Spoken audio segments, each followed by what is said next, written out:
Selamat pagi teman-teman semua dan Bu Umami. Kami dari kelompok 2 ingin mempresentasikan tentang psikofarmakologi dan farmakologi. Anggota kelompok kami ada Suster Yosepin, Ratih, saya sendiri Jesslyn, sama Yolanda.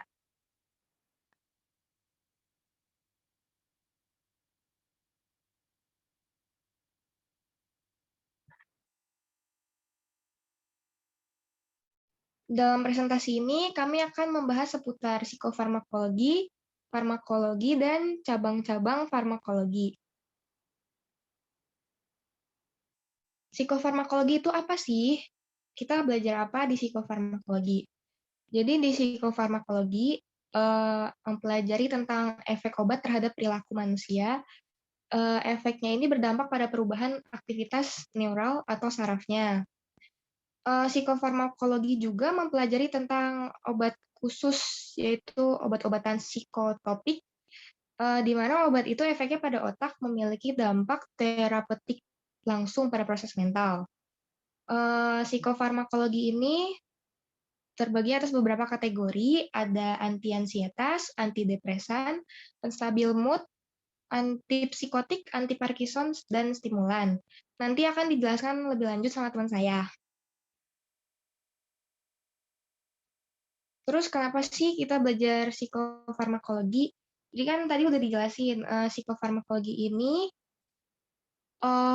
merupakan studi yang mempelajari tentang kinerja obat yang digunakan untuk mengubah fungsi psikologis dan status kejiwaan pada orang yang mengalami gangguan mental.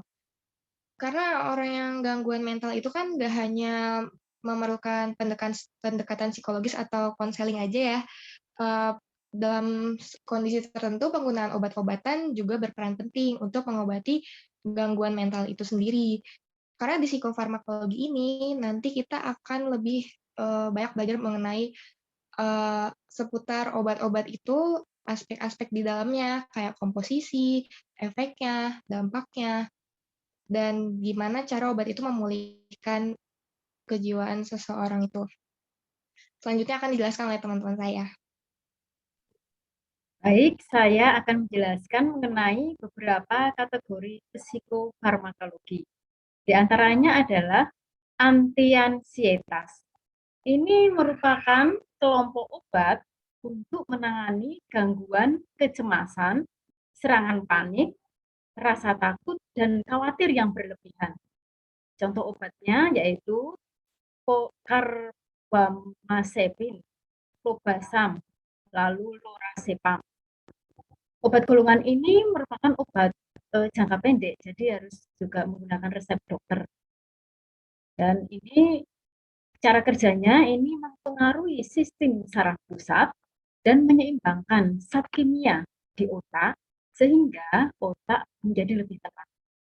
Fungsinya juga bisa menangani kejang karena epilepsi, lalu jadi obat penenang dan mengobati sulit tidur. Namun punya efek samping diantaranya yaitu mengantuk, mual, sakit perut. Lalu obat antidepresan. Antidepresan ini merupakan golongan obat untuk mengatasi depresi. Nah, kerjanya dengan cara menyeimbangkan neurotransmitter sehingga bisa meredakan keluhan dan membantu memperbaiki suasana hati dan emosi. Dan hanya boleh digunakan menggunakan resep dokter. Punya efek samping diantaranya mual, pusing, kelelahan, gelisah, mengantuk. Jenis antidepresan ini yaitu antidepresan trisiklik.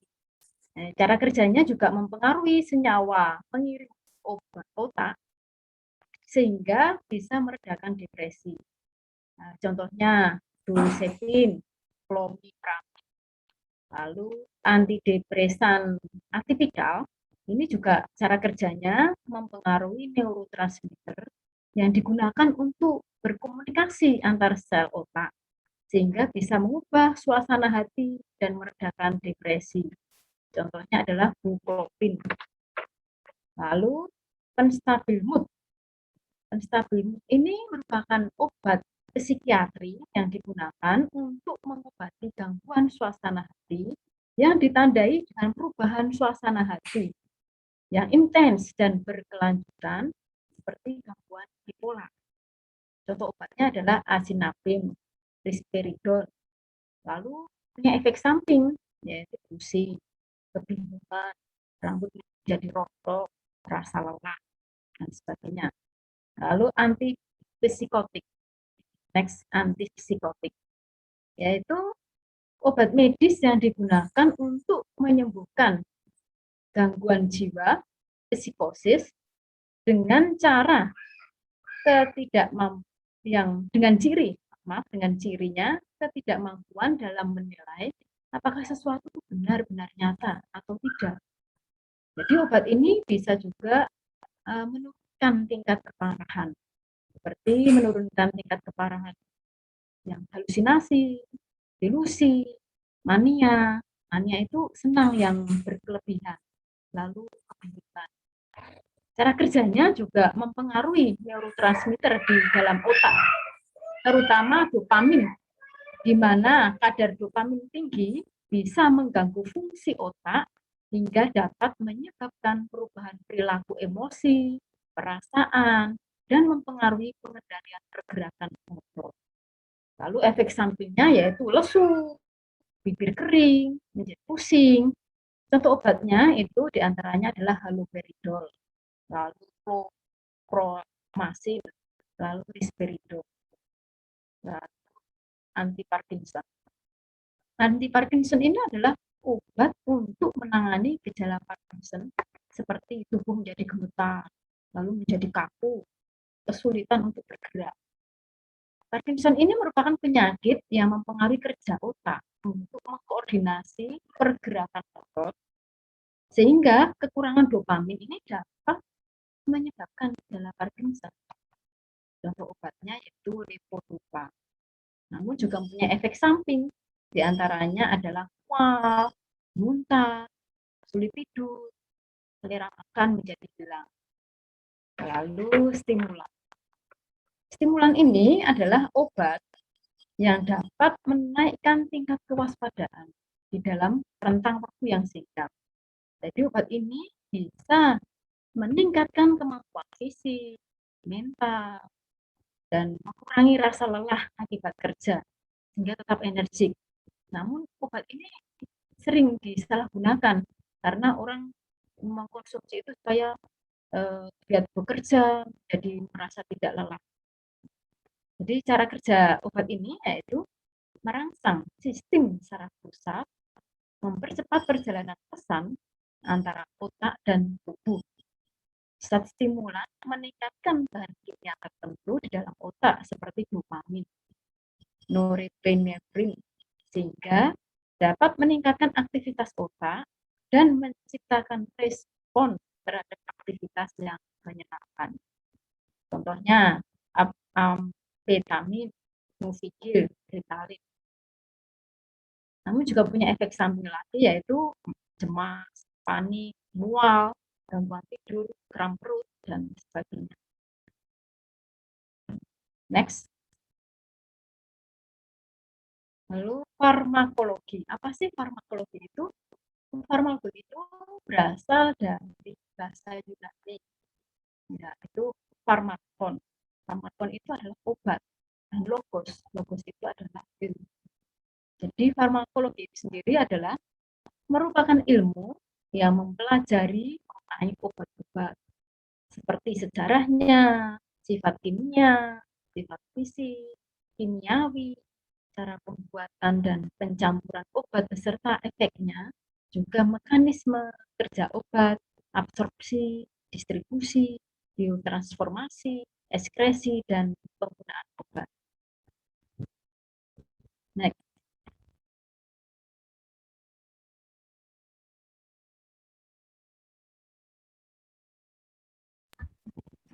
Ilmu farmakologi ini juga terbagi menjadi dua periode. Jadi sejarah farmakologi ini terbagi menjadi dua periode. Di antaranya adalah periode kuno. Periode kuno ini sebelum tahun 1700. Ini ditandai dengan observasi empirik oleh manusia terhadap penggunaan obat.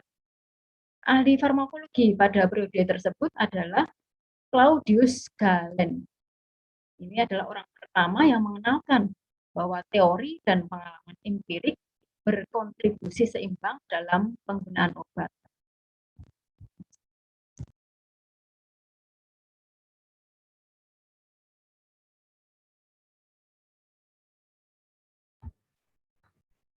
Next.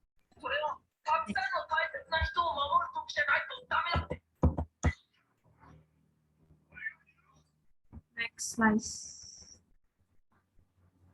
Next. Farmakologi ini sendiri terbagi menjadi 2 periode yang seperti Suster jelaskan tadi, yang periode awal itu, dan sekarang tuh periode modern. Periode modern tuh pada abad 18 sampai 19 mulai dilakukan penelitian eksperimental tentang tempat dan cara kerja obat pada tingkat organ dan jaringan.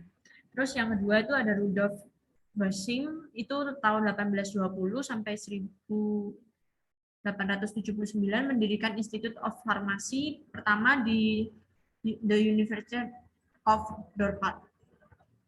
Itu pada tahun 1847. Terus yang ketiga itu ada Oswald, itu tahun 1838 sampai 1921, dan seorang internis bernama Bernhard Naumann tahun 1839 sampai 1925 itu menerbitkan jurnal farmakologi pertama.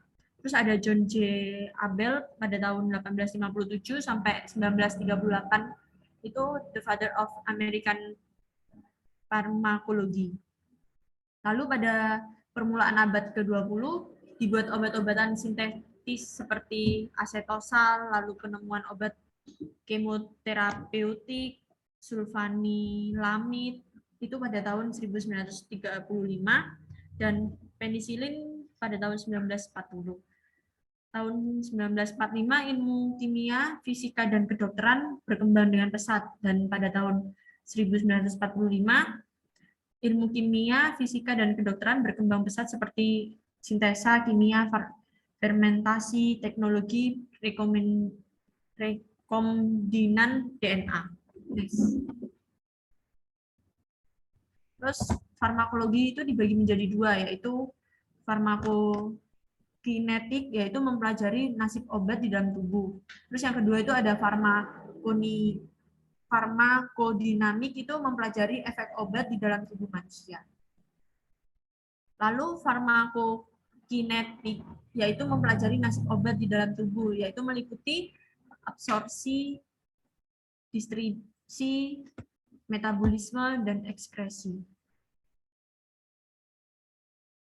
Lalu manfaat mempelajari farmakologi itu apa sih? Yang ada 2, yaitu yang pertama untuk mengetahui mekanisme kerja obat di dalam tubuh. Terus yang kedua menentukan hubungan antara kadar dan jumlah obat dalam tubuh dan intensitas efek yang ditimbulkan.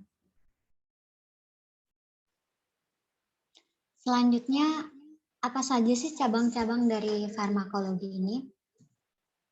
Nah, cabang-cabang dari farmakologi ini yang pertama ada farmakognosi, di mana farmakognosi ini mempelajari tentang bagaimana kita mengenal obat. Obat yang berasal dari tanaman dan zat-zat aktif, obat yang berasal dari mineral dan hewan seperti bawang putih, kemudian ekstrak vervi, dan lain-lain. Kemudian yang kedua ada biofarmasi. Nah, biofarmasi ini memberikan pengaruh obat terhadap efek terapeutiknya.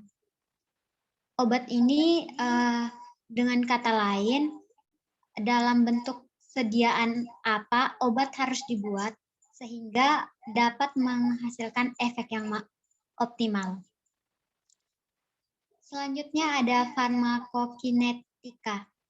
Nah, farmakokinetika ini meneliti bagaimana perjalanan obat mulai saat dari pemberiannya, kemudian bagaimana absorpsi dari usus, transport dalam darah, dan distribusi ke tempat kerjanya dan jaringan lain untuk mempelajari segala sesuatu tindakan yang dilakukan oleh tubuh terhadap obat.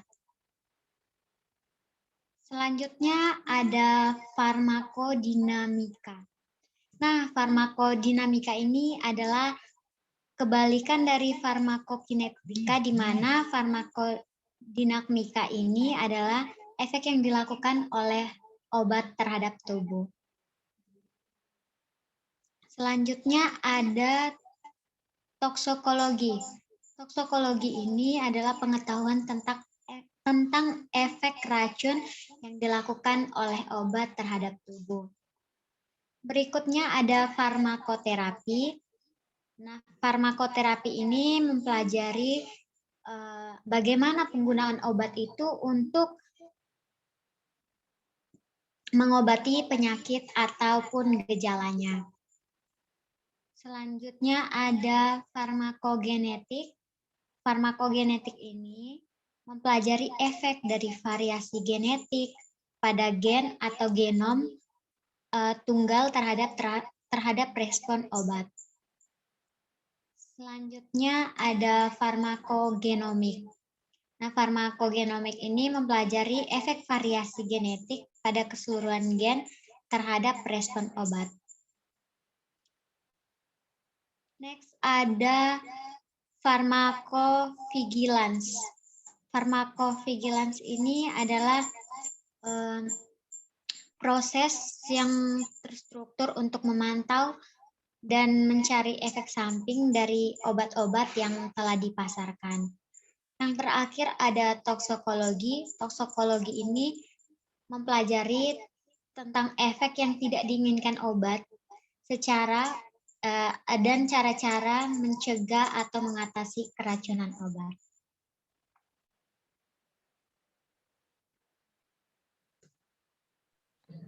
Demikian presentasi dari kelompok kami. Terima kasih atas perhatiannya. Mohon maaf apabila ada salah-salah dalam pengucapan istilah-istilah tertentu. Semoga dapat dibantu untuk menjadi lebih baik lagi. Terima kasih.